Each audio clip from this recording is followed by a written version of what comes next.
Louvado seja Deus. Naum, capítulo 1, versículo 13. Nós estamos numa campanha arrancando o jugo, tirando o jugo. O que é jugo? Eu sei que tem muitas pessoas que estão aqui hoje, não vieram quinta. Jugo é chamado também de canga. Quando se tocavam carros de boi, então colocava uma canga no pescoço do boi e amarrava a corda. E aquele homem que dominava o carro de boi puxava de um lado para o outro. Era a canga. Não deixava o boi olhar de jeito nenhum, ficava preso aqui no pescoço dele. Tinha a canga que possuía ferrões. E quando o boi tentava se virar, o ferrão enfiava no pescoço. E ele voltava a olhar numa reta só. Então ele era subjugado pela canga. Ele era oprimido. Ele é oprimido pela canga, porque ainda existe carros de boi. E é assim que acontece conosco. Quando nós estamos embaixo de um jugo, nós estamos oprimidos. Então vamos ouvir a palavra de Deus. Naum 1, versos 13. Diz assim a palavra de Deus: mas de sobre ti, Judá, quebrarei o jugo deles e romperei os teus laços. Diga glória a Deus. Levanta a tua mão direita para o alto e para o Senhor e diga: Pai, está escrito na tua palavra que o Senhor vai quebrar o jugo, vai romper os laços com o inimigo. Pode dar glória a Deus e pode levantar as tuas mãos. Ei,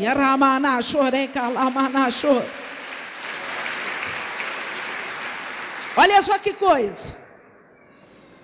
Quando Naum, o profeta, um profeta que escreveu apenas 3 capítulos da Bíblia Sagrada, quando Naum profetiza esta palavra e diz: porque agora quebrarei o seu jugo de sobre ti e romperei os teus laços, ele estava falando com uma terra, uma cidade chamada Nínive. Depois de 150 anos que Jonas havia sido usado para salvar Nínive, a cidade de Nínive, da destruição total. Conhece Jonas? Aquele homem que foi engolido por um peixe? 150 anos se passaram. E agora novamente Judá estava aprisionada nas mãos do povo inimigo. A Bíblia diz que Judá se desviou de Deus. A cidade de Judá, e quando eu estou falando de Judá, eu não estou falando apenas de uma cidade com montes, com casas, com ruas. Eu estou falando de pessoas que viviam naquele lugar. Povo de Deus, povo de Israel. E fala a palavra de Deus que esse povo se desviou do Senhor. E começou a viver uma vida errada, um caminho ruim, deixando Deus vivo e verdadeiro. E novamente a cidade de Judá ficou opressa, porque o povo inimigo, os assírios, tomaram conta daquela cidade, tomaram conta daquele lugar. E eu quero trazer à tua memória agora algo. Imagina você morando dentro da tua casa.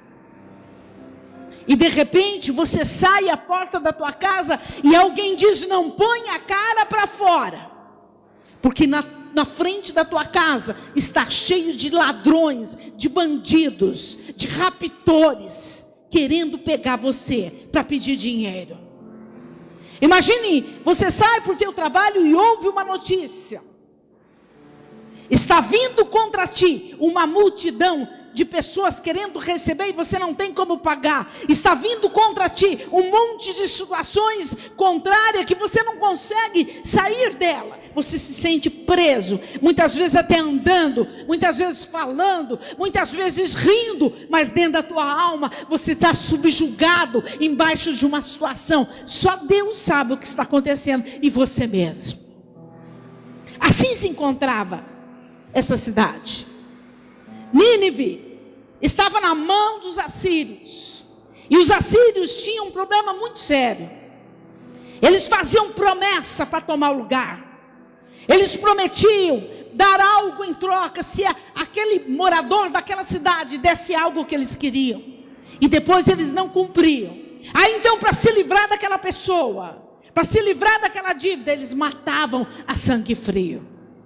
Assim era o povo inimigo, o povo da Síria.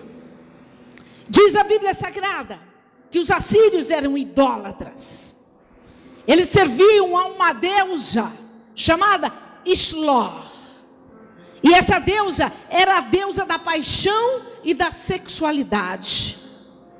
E os assírios então levaram todo o povo de Nínive a praticar aquelas atitudes. E eu quero dizer para você que aqueles que servem a um Deus que não é o Deus vivo e verdadeiro, o Senhor Jeová, fica igual o Deus que serve. Escuta bem o que Deus está falando. Quantas pessoas deixam de adorar o Deus vivo para adorar um Deus de estátua, uma coisa de estátua, e fica ali adorando aquilo, e acendendo vela para aquilo, e fazendo promessa para aquilo, e acaba ficando igual aquilo. Sabe por quê, queridos? Diz a Bíblia em Salmo 115, eles têm boca, mas não falam, eles têm olhos, mas não enxergam, eles têm nariz, mas não cheiram, tem mão, mas não pode apalpar. Então quem adora um Deus fútil, que não é Deus, o Deus vivo e verdadeiro, fica exatamente com a cara dele. E assim estava o povo assírio. Eles estavam dominados por uma prostituição. Corria tudo quanto é tipo de prostituição. Corria idolatria. O povo estava seduzido. Estava cheio de lascívia. E no meio havia feitiçaria. Então Nínive estava novamente com canga no pescoço. E Judá estava com canga no pescoço. O povo de Deus não conseguia se livrar daquelas coisas ruins que estavam sobre ele. E diz a Bíblia Sagrada que alguns daqueles que estavam em Judá, que era chamado de povo escolhido de Deus, que alguns daqueles que estavam aprisionados com canga, quem sabe estavam enfermos, quem sabe estava com luta dentro da casa, quem sabe estavam com luta dentro do seu trabalho. Eles estavam totalmente dominados com o poder das trevas. Hoje o nosso inimigo não é mais o homem, não é mais a mulher. O nosso inimigo chama-se Satanás e os seus anjos malignos. E você pode dizer, mas eu não tenho ninguém que me aprisiona quando eu saio ou entro da minha casa. Eu não tenho ninguém que fica me afrontando no meu portão. Mas eu quero dizer para você, preste muita atenção no que Deus está falando. Nós não temos quem vai no nosso portão, mas nós temos um inimigo espiritual que nós não enxergamos ele, e ele não vai no portão, ele vai para dentro de casa sem você querer. E ele acaba aqui consumindo as nossas forças, ele acaba aqui consumindo a nossa saúde, ele acaba consumindo aquilo que nos pertence, muitas vezes destruindo a nossa vida, porque a coisa que Deus mais quer dar para o homem é benefício, a coisa que Deus mais quer fazer na tua vida é te dar bênção, a coisa que Deus mais quer fazer é te ver sarado, curado, protegido, abençoado. Mas o inimigo assenhora a vida da pessoa, e quando ela vê, ela não está enxergando, a vida sentimental dela vai para zero, a vida financeira vai zero, os problemas aumentam, a confusão aumenta. Mas nessa noite, você está aqui para ouvir um Deus que tem poder para disparatar tudo isso na tua vida, e arrancar a canga que está sobre você. Pode aplaudir esse Deus poderoso. Oh, Ramana Chorelemanás. Oh, glória a Deus. Quando, de repente, lá no meio daqueles que estavam possuídos de temor, com jugo pesado, mas havia alguém no meio deles, que entendeu que sem Deus ele não podia fazer nada. Havia alguém no meio daquele povo sofrido, que entendia que Deus podia mudar aquela situação, e começaram a orar ao Senhor. E começaram a clamar ao Senhor. E aí os inimigos estavam muito folgados. Um batalhão enorme de homens rodeando a cidade. Quem sabe o comandante dos assírios, povo inimigo, estava lá e estalava o dedo, e alguém levava um suquinho para ele, alguém corria levar uma toalhinha para ele enxugar o suor dele, estava tudo na mão dele. Mas ele não sabia de uma coisa, que aquele povo de Judá tinha um Deus que era maior do que 10, 20, 30 mil soldados com armas. Eles não sabiam de uma coisa, eles não conheciam esse Deus, porque ele conhecia um Deus que tinha mão, mas não apalpava, tinha olhos, mas não enxergava. Eles não sabiam que o Deus do povo de Judá era um Deus poderoso, que tinha mão que apalpa, que tem olhos que enxerga toda a terra, que tem boca para soprar e mandar o vento forte, ruim embora. Eles não sabiam que existia esse Deus, que esse povo tinha esse Deus. E eu quero falar nessa noite que você tem esse Deus, o Senhor dos exércitos, o Deus todo-poderoso, que entra hoje na tua vida para desbaratar o poder das trevas. Pode glorificar o nome do Senhor. Oh, Ramanaxerelei. Oh, glória a Deus. Aleluia. E diz a palavra de Deus que então Deus faz algo. E aí é que nós não entendemos. Ó, Deus vai fazer coisa na tua vida que você não vai entender. Não tenta entender não. Deixa Deus fazer. Deus vai fazer coisas que você vai falar, mas como? Daí que veio a coisa? É daí, é porque Deus manda. Quando Deus manda, até o diabo tem que obedecer. Quando Deus manda, até Satanás tem que obedecer. Deus pega, levanta mais uns milhares de povo inimigo lá do outro lado, chamado Medos e Babilônicos, que odiava o povo de Deus. Levanta a tua mão para ver se você está entendendo. Fala assim: os assírios tomaram conta de Judá. Os assírios eram como os demônios atuando na nossa vida hoje.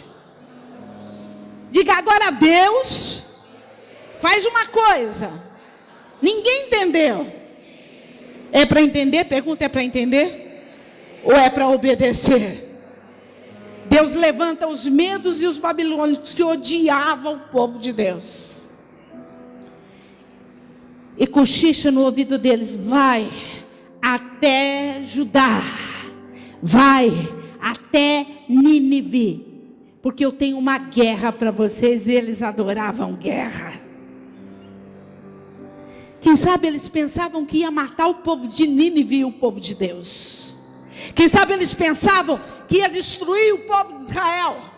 Era esse o intuito que eles tinham. E eles então se vestem com roupas de guerra. Vem aquela tropa de milhares e milhares de soldados marchando na direção de Judá e de Nínive. As suas grandes lanças já manchadas com sangue de outras guerras. E eles vêm todo vestido e todo armado. Quando o rei da Síria é avisado que aí vem uma tropa contra ele, ele fica preocupado, ele corre de um lado, e ele manda os homens se armar, e ele manda os soldados dele ficar firme, ficar com as lanças, porque vinha guerra contra o povo de Nínive e o povo de Judá. Mas ele não imaginava que aqueles guerreiros não vinham para matar o povo de Deus, que eles vinham para destruir aqueles que estavam ali tomando posse daquilo que era do povo de Deus. O que é teu? Qual a canga que o inimigo tem colocado em cima de você? O que é teu? É a saúde, é a tua família abençoada, é os teus negócios abençoados, é a tua vida abençoada. O que é teu? Quando os medos e os babilônicos chegaram, quem sabe até o rei da Síria fez uma festinha para ele vir se juntar a nós. Mas eles estavam a comando de alguém que tinha todo o poder, alguém que mudou até a mente dos guerreiros. Ele estava a comando do Deus Todo-Poderoso, e o Deus Todo-Poderoso disse: acaba com os assírios e vão embora deste lugar. Tira do meu povo o jugo, quebra os laços com o inimigo, porque hoje eu vou me assentar no meio do meu povo, para que eles dê glória ao meu santo nome. E a guerra começou, e mais de 1,5 milhão de pessoas foram exterminadas. O nosso Deus, Ele venceu, pode levantar as suas mãos e aplaudir.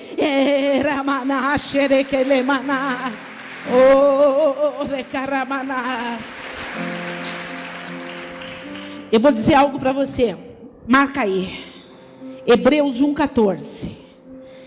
Não são eles espíritos ministradores enviados para serviço a favor dos que hão de herdar a salvação?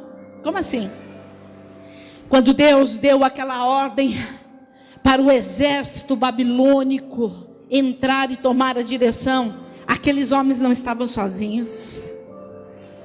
Na frente daquele exército tinha alguém guiando. Eram as milícias celestiais, eram os anjos de Deus comandado que estava à frente, era aqueles que guiavam os soldados para destruir o restante que ali estava. E quando os anjos marchavam, os soldados seguiam eles. Não tem como sair da direção. Quando Deus manda um anjo vir a teu favor, não tem como mudar. A Bíblia diz que os anjos do Senhor se acampam ao redor daqueles que o temem. A Bíblia diz que os anjos do Senhor estão a trabalho de ti. É só clamar ao Senhor e Ele vai enviar um anjo forte para guardar a tua vida, guardar a tua empresa, guardar a tua família, guardar a tua vida e sarar de todo mal.